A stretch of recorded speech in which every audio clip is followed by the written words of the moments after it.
I was and remain a strong proponent of our enhanced interrogation program.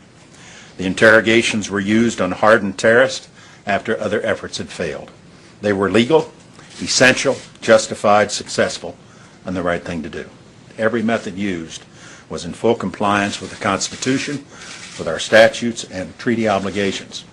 And to call this a program of torture is to libel the dedicated professionals who have saved American lives, and to cast terrorists and murderers as innocent victims. Is waterboarding torture or enhanced interrogation technique? What word should we use on this? It's torture. It's in violation of the Geneva Conventions, of the International Agreement on Torture, Treaty on Torture signed during the Reagan administration. It goes all the way back to the Spanish Inquisition. It's not a new technique, and it is certainly torture. I think that it's important for us to recognize that most military people don't believe we should torture people, and most military and FBI people say that you can gain better results through other techniques. Because once you hurt someone badly enough, they're going to tell you whatever they want you to hear in order to make it stop. That's pretty logical. So we could gain better information through using different techniques which are not in violation of any of the treaties or obligations that not to mention our image as a nation. There are times, and we'll hear this discussion a lot, where information has to be gained immediately. There's a story in Israel where a soldier was kidnapped, as I recall it. They caught the person who was a driver, and they interrogated the guy very harshly and got the information they needed and saved the life. Now, I understand that too, but if you're going to do that, as President of the United States, you have to take the responsibility.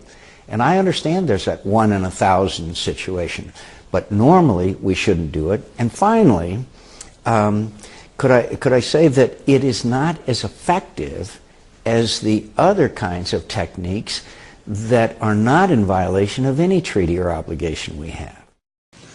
Another term out there that slipped into the discussion is the notion that American interrogation practices were a, quote, recruitment tool for the enemy. On this theory, by the tough questioning of killers, we have supposedly fallen short of our own values. President Obama says it's a recruitment tool. Vice President Cheney says it is not. Is it a recruitment tool? Well, torture certainly is. I was at Camp Bucca a couple of years ago with Senator Lindsey Graham, and there was 20,000 prisoners in that prison at that time. We were taken by the Army General to meet in a secluded area with a former high-ranking Al-Qaeda member, a very tough guy. In the course of our conversation, I said, "What was it that made you succeed so well?" And he said two things. One, after the invasion, there was total disorder and chaos, murder, all kinds of bad things, and that allowed us to gain a foothold. He said, "But my greatest recruiting tool," he said, "I recruited thousands of young men, Abu Ghraib." And so, you know, you hear it from Al-Qaeda operatives that when we torture people and it becomes public, then it helps them recruit. I think that's the end of the argument. On his second day in office, President Obama announced he was closing the detention facility at Guantanamo. This step came with little deliberation and no plan. Gitmo. What are we going to do with Gitmo? I'd close it, but I would have an overall policy first. And well, here's the sort of the troubling thing that I have as a citizen is that Vice President Cheney says there are documents to show that, you know, that we achieved all this, and they don't get disclassified. Over on the House side, Speaker Pelosi is embroiled in a huge brouhaha over with the CIA. She said that they lied to Congress, and she wants documents. It seems like there's this universe of documents that the government sort of almost gets to decide what gets declassified, what does not, and we, the American people, just sit here and listen to the fighting back and forth over it. the intelligence committees on both House and Senate side have access to any information they want. That's government oversight. But that's them. I mean us. I understand that. But a judgment has to be made as to whether and what documents are relevant to the discussion.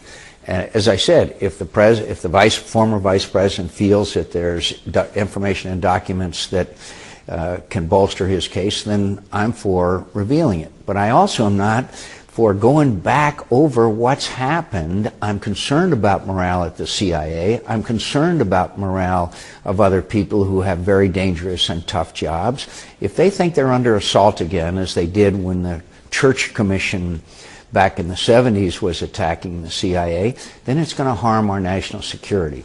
Let's move forward and let's establish a clear policy that we aren't going to torture people. Well, I'm with you on all of that, except for there's a sideshow gamesmanship aspect. The reason why apparently Vice President Cheney can't get the documents released, why the CIA rejected his request, is because they are subject to a FOIA request in some collateral litigation, and there's a rule. So this rule sort of prevents us from finding out whether Vice President Cheney is being straight with us or not.